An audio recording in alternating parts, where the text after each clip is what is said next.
Meanwhile, the Department of Labor is investigating alleged violations by some big companies.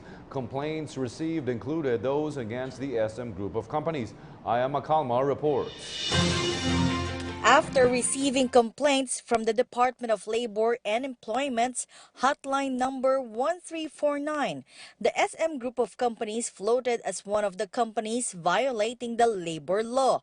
But DOLE Secretary Sylvester Bello III explained that they are now undergoing dialogues as part of the due process. After finding out about unfair labor practices within the SM establishments, the Labor Secretary refused to identify the violations committed by SM pending the conclusion of the ongoing dialogue. But there is the possibility of SM facing charges of non-compliance with the standards of the country's labor law. The DOLE has directed the company to submit its existing regulations in handling employees, including its organizational structure, the number of hired bilateral employees or directly hired by the company, as well as the employees hired through agencies. The said company also needs to give the data on employees who were accepted since January and who now hold the probationary status, and the seasonal workers who worked with SM for 4 months. Hindi naman, meron naman, kaya lang may report na may written report na.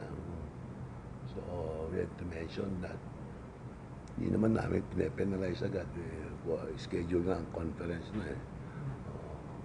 Pero that will serve as a, well, they take it as a, not as a warning, but as an advice na comply na lang kayo.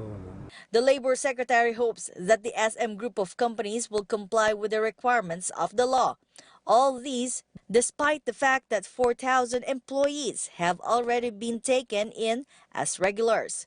After the DOLE held manpower agencies liable for violations of the labor code, he is expecting more companies to grant the regular status to their rank and file.